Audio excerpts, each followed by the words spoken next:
This video is going to demonstrate on how to use the Virtual Sign-In Board Manager. There are two parts of the Virtual Sign-In Board. The first part is the Manager, which we're going to go over here, and the second part is the web app that you use on your phone. And we'll go over that in the next video. The Virtual Sign-In Board Manager is where you go to manage your sign-in boards. You can perform such functions as change zone maps, edit zones, edit members, and so on. The first thing you need to do is to log into the manager by going to www.virtualsigninboard.com and clicking on the manager button at the top. Then enter your email address and password you use when you sign up for your account. Then click the login button. This is the main screen of your manager. At the top it tells you how to load the web app on your mobile phone. Next there is a link to change your member settings. This is where you would change your email address, passwords, etc. One new feature for this year is VSIB allows you to enter an emergency text number. This will allow you to send an emergency text in case you need to, plus it will show up for the administrators in the member list if they need to contact someone on your behalf. Let us go back to the main page and continue. The next section of this page shows if you are a member of any existing sign-in boards. In this case, I'm a member of the Osceola Hunt Club sign-in board. The next section shows where you can manage your sign-in boards. Finally, there are how-to videos at the bottom in which you are watching one of these right now. At any time, if you have a question as to what a particular page does, then click the help button at the top shown here and it will expand with an explanation. The first thing we want to do is click on the Add New Sign-In Board link, which is shown right here. So the whole purpose of this video is to show you how to use it, so I'm going to put in a hunting club I'm familiar with. So with that said, I'm going to enter in Mulberry Creek for the name. Next is the weather zip, which is the zip code location of where your sign-in board is located. We pull temperature, wind direction, and wind speed from a weather service, and we will display them for your members when they are reserving a zone. This is helpful when selecting what zone you want to hunt. Select your time zone next in order to configure the reserve times for your sign-in board to your local area. Then enter in your emergency notification mobile phone number. This number will be used to text an alert when a member does not unreserve a zone by the 9:30 p.m. log-off time. Now you can select to show your members' zone history reports.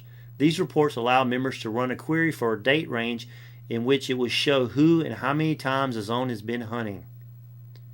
Next, you will need to select a sign-in start time. This is the time when your members can start reserving zones for next day's hunts.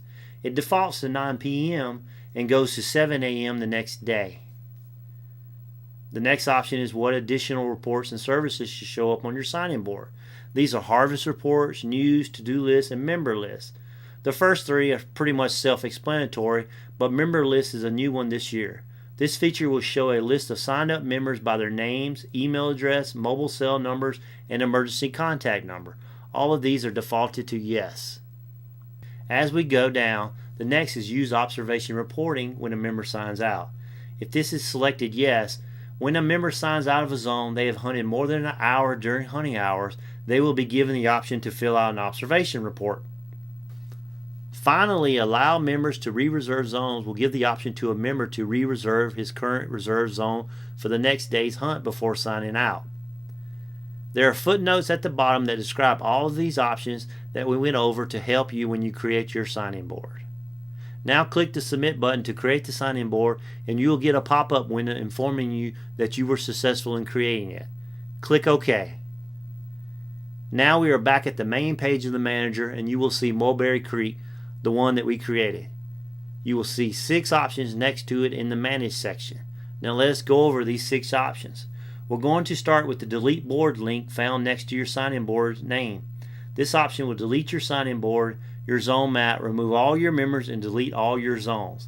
This is an irreversible step, and once done, you will have no chance of recovery. You will have to start over if you do this by mistake. One thing to note is that we will not remove any member's virtual sign-in board account. They will still have access to their account. It just removes the sign-in board that you deleted. Next option is Manage Zones link. This is where you add your zone map and zones. For this example, let us add our zones. Click the Manage Zones link as I'm showing you. We use the word zones for our locations. We've used it for a few years and it has worked out well because we divide our property into zones. Some people might want to use specific locations such as the back right-of-way stand or front peat patch and so on. The sign-in board will work for all of these cases. The first thing you want to do is create a zone map.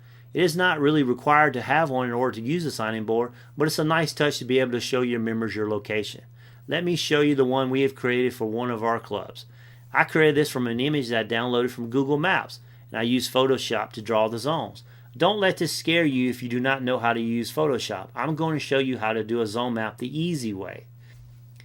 I have a property where they send us an area map in our lease package. I took that area map and drew 4 zones as I'm showing you with a Sharpie marker.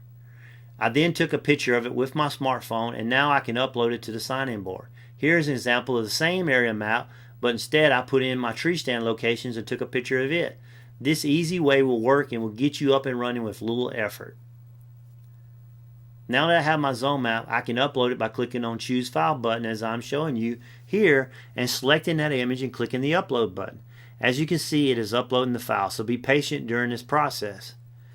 Now there's my zone map. Everyone who accesses our sign-in board on the web app will see that image. You can re-upload a new one if you need to, plus you can click the Delete Zone Image Map link if you need to delete it. We can now enter our locations. I'm going to add Z1 for Zone 1 and so on, but here is where you can enter your custom names such as back right-of-way or power line tower stand and so on. If you enter one by mistake or misspell it, then just click the delete button to remove it. New for this year is the option to add push pins to your zone maps. Click the Manage Zone Pins to use this feature. Here you will see a step-by-step approach to adding pins. Step 1, you choose your zone name. Step 2, you move your cursor over your image and click the location you want to add it. The page will immediately refresh with your push pin on your map. You can now keep adding your pins. If you do not like the location, you can select the zone and repeat the selection method to replace that location, or you can click the delete pin link to delete it manually. The final image will show below of all your push pins. If you want to delete all your push pin locations, then all you have to do is click the delete all pin location link at the bottom. It is that easy. When the member reserves a zone, it will show up as a red pin. If the zone is available, it will show up as a yellow pin. We are now finished. We have a zone map and there's our 4 zones. Let us go back to the main page in the manager and do the final step of inviting members to our sign-in board. We will click on the Manage Members link now. This page is divided into 3 sections. The first section is the existing members section. It will show you what members have joined your sign-in board. If you want to remove a member, you can do that by clicking the delete link. The next section is the invited members section. This will show you the members you have invited but have not accepted the join invitation sent to their email. From here you can resend the invite email. You can also delete the invitation by clicking the delete link if you need to. The last section is used to enter in members you want to invite. Let us enter in one to show you. If the member has an existing VSIB account, they will automatically be added to your sign-in board. If they do not have a VSIB account, an email will be sent out asking them to join. I'm going to enter one for me and have it go to my other email account at Gmail. When you click the submit button, an email is sent out to that member. Here's what the email looks like in my Gmail account. When I click on this link, since I do not have an existing VSIB account, it will ask me to create one. And once I have created it, it will automatically join me to the Mulberry Creek sign-in board. Another feature you have available is to give another member administrative rights. They will not be able to change these settings, but it is highly recommended that you at least make one member an alternate for safety reasons. If something were to happen to you, the main administrator, then a safety text would go to this alternate. The next option is settings. This is the same page you will use when adding a sign-in board as I'm showing you now. You can use this link if you need to change some of the basic information such as weather, zip, or emergency contact number, and so on.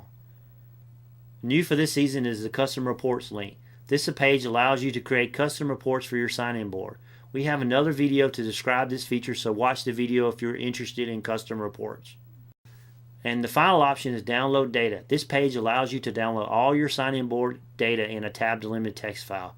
Just right-click on the download all data link and it will ask you to save the file to your computer. You can then open this file in a program such as Microsoft Excel or any other program that can read a text file. That is it for setting up a sign-in board. Make sure you watch our next video on how to use the web app. Thanks for watching and good luck hunting.